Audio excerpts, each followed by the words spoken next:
In today's video, I'm going to go ahead and show you how you can actually use your iPad as a portable monitor. This is perfect for video games, console games, Nintendo Switch, Xbox, PlayStation 5, just to name a few, as well as some other consoles too. So long as it supports an HDMI port, you'll be able to actually utilize your iPad. And as the time making this video, the current iPad that is compatible to be able to do this is the iPad mini 6th gen with the USB-C, an iPad Pro with a USB-C, M2 or greater is recommended, as well as the latest generation of the iPad Air. And if you notice a trend, so long as that iPad supports USB-C, it is compatible. And the second thing you need is a HDMI to a USB-C capture card. These things are fairly inexpensive. They cost about $20. And if you have a Magic Keyboard, you can always charge your device using the Magic Keyboard port. But if you don't have one, they actually do make these with a USB-C power pass-through. This way you're not just draining your iPad as you use it as a portable monitor. And then the next thing you need is the app. At the time making this video, the current app that supports this is called Cam Studio. I'll be sure to include it in the description down below, as well as some other apps, and since more apps are released.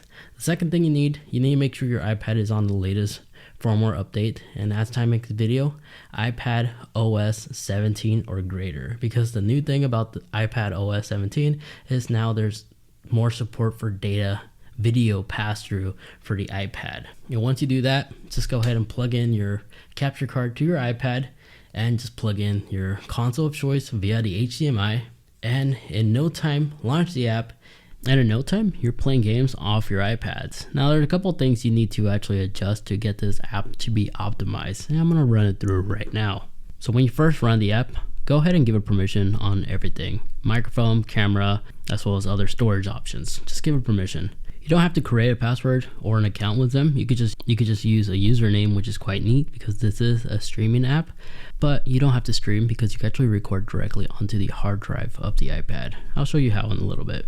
Then once you're here, on this corner right here, when it says camera type, just select external video source. Apologies for this being blurry. I had no idea this was blurry, but select capture card on devices, and then just turn on the console you're using once you have everything connected. Now just slide off the scene card and create a new one. Here, just create a new scene, name it anything. I'm just gonna call it R1 and just keep it blank. And then from here, bring up this menu one more time, and on this recording number 2, go ahead and select camera and just turn this off, and now you have a blank screen, which is nice.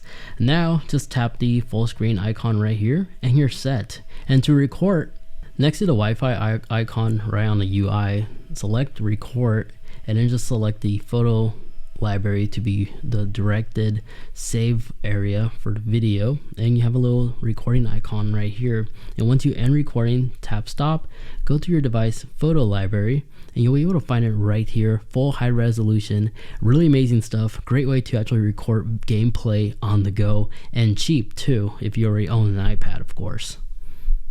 All for free. And just like that, you have a full screen portable monitor, which you could use on any gaming console. So long as, again, it supports HDMI. Now, I've actually tested this a couple of times on my Nintendo Switch, and it works really well.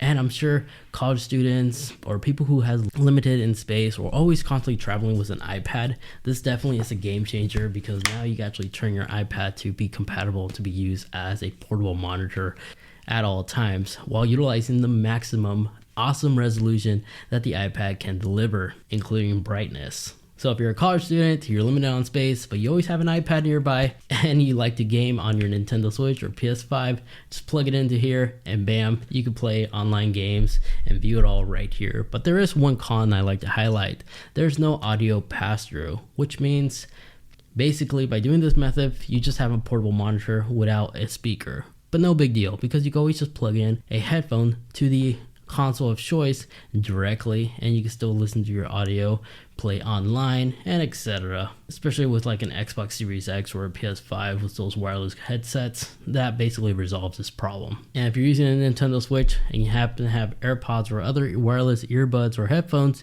you can always just use the built-in Bluetooth and pair the two devices and listen to your gameplay that way as well. Just no microphone support, unfortunately. But this is the best method to actually have a portable monitor on the go without having to cough up a couple $100, especially if you already own an iPad with a USB-C. So I'll be sure to include links to where you can find this one in particular in the video description down below, this HDMI to USB-C capture card, as well as additional ones to actually support power pass-through. This way you're not just draining your iPad as you're gaming. You still allow the iPad to receive charge so it doesn't die on you. But again, if you have a Magic Keyboard or a keyboard that supports some type of power pass-through, you can always do that method as well. So I'll be sure to include the Magic Keyboard in the video description down below, as well as other charging cases alternative. But at the time of making this video, Camp Studio is the only app that actually supports this. That's free, but I'm sure in the long run there's going to be more. So feel free to comment down below if you guys find another app that's also free and it has this capability to allow you to view what you're viewing through the HDMI. I'll be sure to download it and verify and see if it is. So I'll make sure to continue updating the video description down below with more apps and other setups to improve this portable iPad gaming experience. Now, if you have an iPhone and you have the latest version, iOS 17, check out this video over here where I show you a bunch of other things that new firmware update can do in my recent tips and tricks video. Thank you guys so much for watching.